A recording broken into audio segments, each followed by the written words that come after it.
Hi, welcome to the Quipster Film Review Podcast. My name is Vince Leo. I am the film critic for the website Quipster.net. You can read all of my written work at that website, Quipster.net, QWIPSTER.net. Today I'm going to be reviewing The Conjuring 2. It's a sequel to the 2013 smash hit The Conjuring. It brings back the director James Wan along with the stars Patrick Wilson and Vera Farmiga. It's an R-rated film for terror and horror violence, and it runs 2 hours and 14 minutes. The screenplay also returns Carrie Hayes and Chad Hayes. James Wan does contribute part of the screenplay, and there was a rewrite also done by David Johnson from The Walking Dead fame. Madison Wolfe, Francis O'Connor, Simon McBurney, Lauren Esposito, and Franca Potente also get supporting roles. For those of you wondering, I enjoyed the first Conjuring film. I gave it 3 stars out of 4. I don't think that it's a great film, but I do think that it is effective for its type, and definitely would recommend that to those people looking for a pretty good horror flick. James Wan here is returning as the director of this follow-up, and he offers more malevolence-busting adventures of the self-described demonologist couple of Ed and Lorraine Warren, with James Wan's favorite actor, seemingly anyway, Patrick Wilson, along with Vera Farmiga returning to the roles for one more go-round.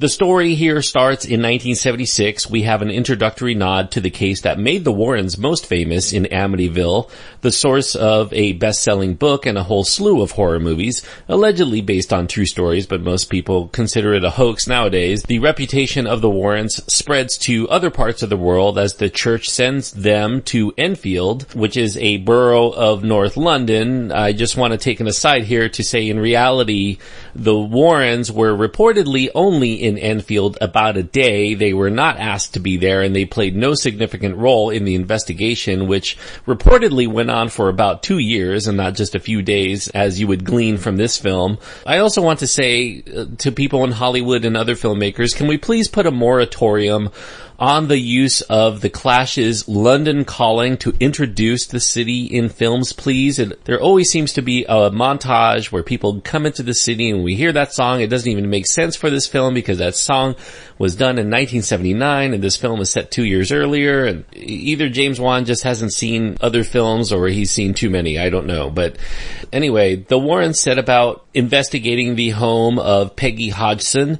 She's a poor single mother, and she has 4 children living with her. The youngest girl of the 4 is named Janet, 11 years old, and she's frequently being harassed by what she considers to be a malevolent spirit in the form of a man named Bill Wilkins, who's this elderly guy who died in the home and forcefully declares his current ownership from beyond the grave. There are loud noises, there's moving furniture, there are eerie voices, there is ugly apparitions that pop out increasingly that disturb the family until they're absolutely at wit's end. Meanwhile, the Warrens themselves are also plagued by the vision of this hideous demon that arrives in the visage of a scary Catholic nun that's haunting their dreams. Lorraine contemplates a respite from their demon-busting activities because she sees not only this apparition but the grisly death of her husband Ed in one of those visions, and it adds to the conflict as to whether they should be in England doing all of these things or not, and maybe continuing to investigate this case will lead to Ed's untimely demise. Now, while the introduction of this film claims that the events that we're witnessing within The Conjuring 2 is based on a true story, this film's about as cliched as any typical fictional horror flick. It's full of generic genre tropes that have this forced bombast that persistently undermines any claims to some sort of authenticity. Director and co-writer James Wan here is mostly using the account of the Enfield poltergeist to springboard a plethora of shrill jump scares, a skill that he's honed for most of his career as a director. But, he refreshingly had curtailed those tendencies for the psychologically adept old school pleasures of the first Conjuring film, but he doesn't really afford us that in this one. Still, his use of camera and lighting does rank him among the best in his craft in recent years, and yet the jumps are predictably delivered still. We have hallways and rooms that are shown that will immediately tell most people in the audience where and how the frights will be placed later. And then the familiar rhythms of the editing and the score always seem to tip us off that something scary is just about to occur. As with nearly all Wan's films, many involve a portable light source like a flashlight or a lantern. These calculated moments of booga booga are a poor replacement for genuine suspense and fright that should occur from a ghost story well told. It's not without scary moments. I don't want to mislead you. There's a very creepy scene in the middle of this film that features a nightmarish painting of the aforementioned demon nun. She looks like Marilyn Manson. This scene will have all but the most inured of horror movie watchers on edge, but those jump scare jolts come more from the sensory stimuli involved from the sights and the sounds and the editing of these scenes, more so than how we actually feel about the potential victims within the scenes themselves.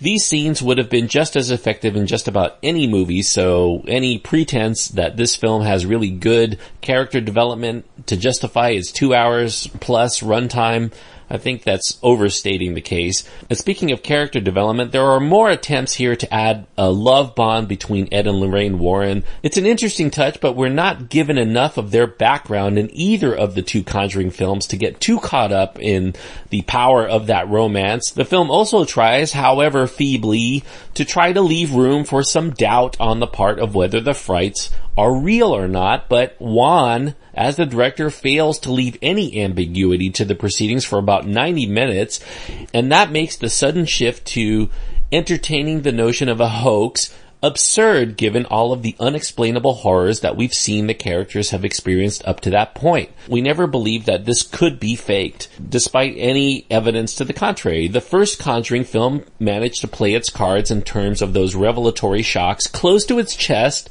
at least until the rip-roaring finale, but this follow-up cannot wait to give you the scary images early and often, and that leaves the finale feeling like it's anticlimactic because we've already grown accustomed to seeing the frightful ghostly visages by this point, so they don't manage to scare us any more than they did when we first saw them. Now, to say that Conjuring 2 is a bloated film at nearly 2 hours and 15 minutes is obvious. I cannot think, at least not off the top of my head, of a pure genre horror film that exceeds this runtime, and so unnecessary, because 104 minutes would have certainly done when the story and characterizations are remarkably standard as they are delivered here. So why do we need an extra half hour to tell the story? I guess James Wan thinks that if he tightened things up just to the facts of the matter, that we'd miss out on the pleasures of seeing Ed Warren crooning Elvis Presley's I Can't Help Falling in Love on an acoustic guitar, or this nonsensical inclusion of another creepy apparition in the form of the Crooked Man, which is this lanky cartoon character that seems to come to life at a couple of moments in this film from a musical nursery rhyme zoetrope. James Wan certainly has a knack for a certain kind of scare, but his tendency to indulge in cutesy character moments, far-fetched plot developments, I mean, there's this discovery made from the random intersection of reel tapes that fall onto the floor that will make many eyes roll, and he also indulges in over-the-top horror histrionics that need to be corralled in order for Wan to be at his most effective as a filmmaker. He needs more suspense and less shock scares. He managed to keep his tendencies contained the first time out, but this sequel sees James Wan too concerned with playing to the crowd at the expense of the integrity of his story at large. I'm giving The Conjuring 2 2.5 stars out of 4. And 2.5 stars on my scale means that it had all of the tools, all of the talent to be a worthwhile film to go out of your way to see, but something keeps it back, and I think that by trying to be bigger and better and scarier than the first film, it becomes just another horror film. You know, one of the reasons that The Conjuring, the first film, succeeded was that it called its shots effectively, and it used its sense of period in a much cooler fashion, and it differentiated itself from a lot of other horror films to manage to rise up to the top of modern day horror film releases. I'm not a huge horror film fan generally, so take that for what it's worth, but this film seems much more conventional, and because of its excessive length and because of a few cheap scares that don't really add up, I can't quite recommend it except for hardcore horror fans who go out and see just about everything with a horror tag on it. So 2.5 stars is the most I can give to The Conjuring 2. Thanks everyone for listening. I hope that you enjoyed the review. I do encourage you to click the subscribe button if you want to hear more of my reviews over the course of the next year or even longer. If you happen to enjoy the show, if you've been listening for a while, I do encourage you, if you want to support the show, to leave a review on iTunes and let other people know to check out the show. It definitely helps out a great deal. So if you could do that, I would greatly appreciate it. I'll even read it on the show. If there's anything that I said that strikes something within you that makes you want to get in contact with me, you can go to my website, quipster.net. You can also check out my Twitter feed and Facebook page. You can use those to contact me as well.